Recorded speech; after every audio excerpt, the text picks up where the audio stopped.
Agencies obsess over delivering value but still lose clients, while Instagram keeps people scrolling for hours delivering zero value.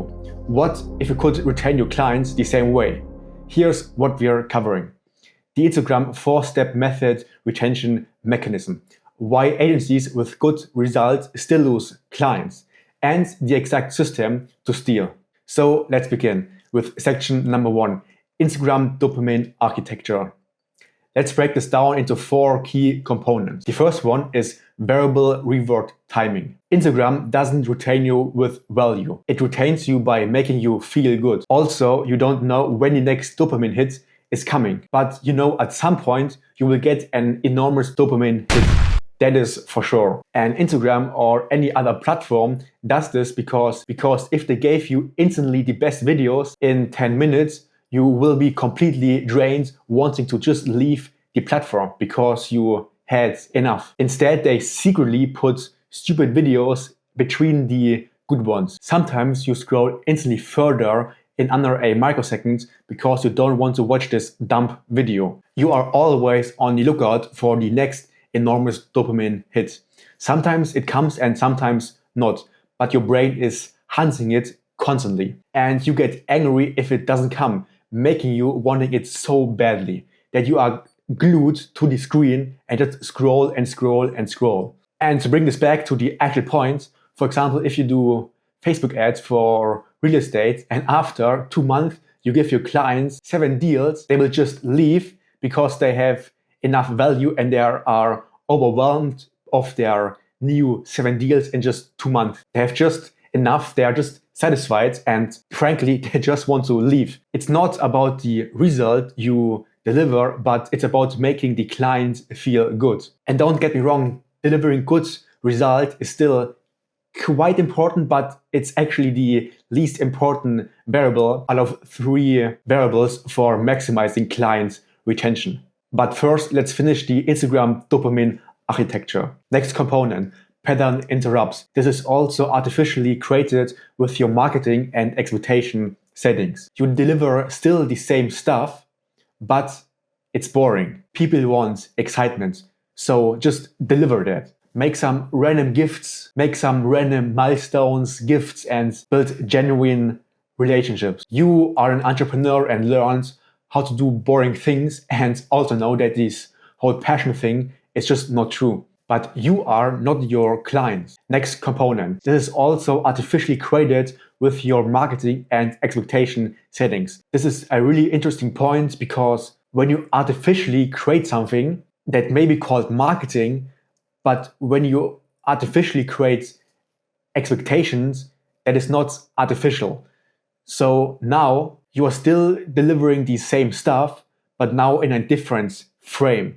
And oftentimes people want to get recognized or be spoken to and don't want to get excluded from a group. So you can be that person to open up and genuinely work together with this person and take them seriously. But the problem is that you are an entrepreneur and learn to do boring things. And if you want to focus on delivering value, you frame and do this partnership as boring as it could be. But people want also a little excitement, so just deliver that. And you do that by setting the right expectation and setting the right milestone and sending out some random gifts or give some genuine words. Because you are not the client. You are an entrepreneur and the clients are clients. The partnership is not about you, but about your client. So also make sure that you take yourself in the partnership second and the client first. So let's get into the last component, and the last component are social proof loops. I'm sure that you have seen liked by X person and 13 others, and they don't want to miss out.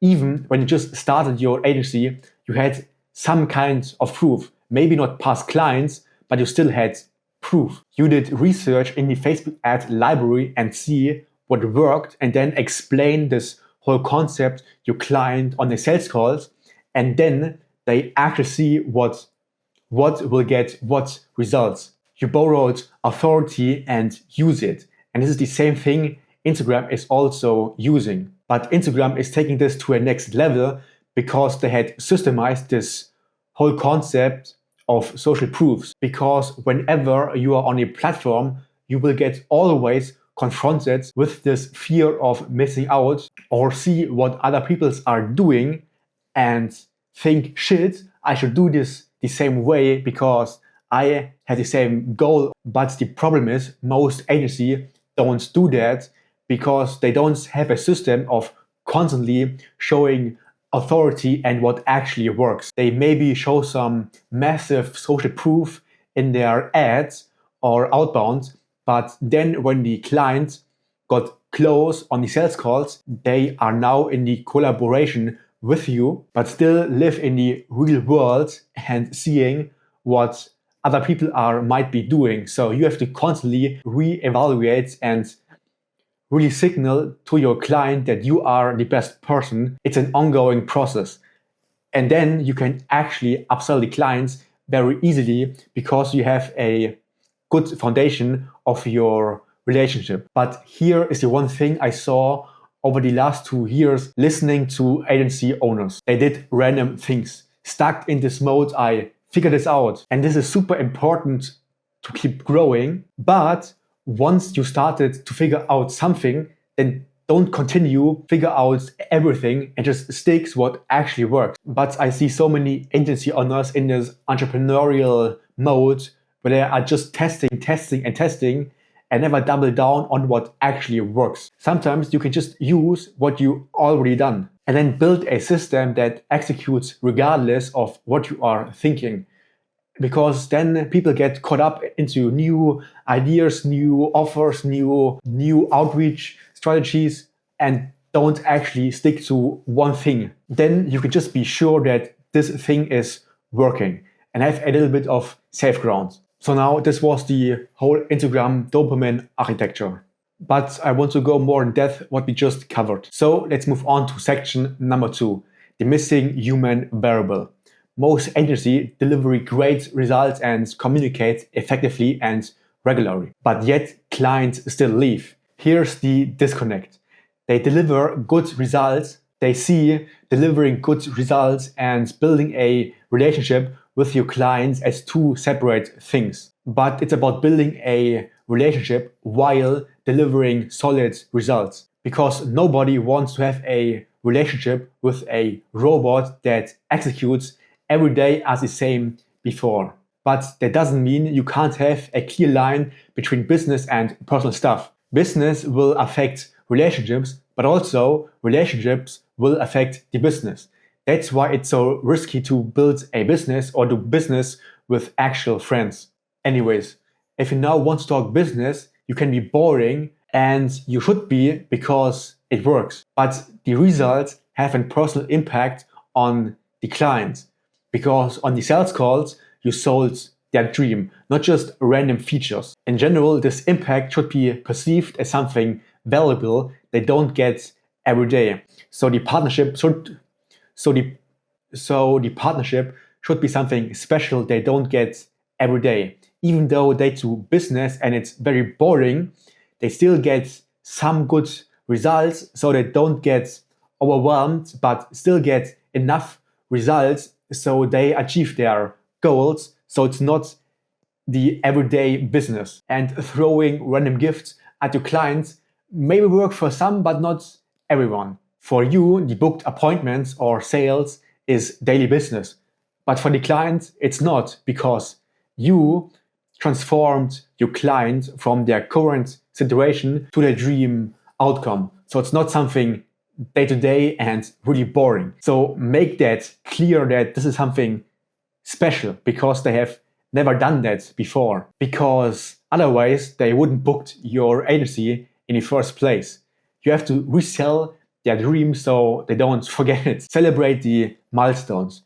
But what is actually broken is your systems. But it's just random, and randomness is not predictable. And at scale, it's just impossible. You're just lost. Too much things are going on, because scaling is not just about automating repetitive tasks, because scaling is not just about automating repetitive tasks for tools to tools tasks, but also human tools and humans interaction. And that's why so many automations still fail, because they neglect the human variable. Instagram engineered this 15 years ago, but you try to still act as a robot desperately to scale with systems, SOP, and automations when you are in the business of human to human.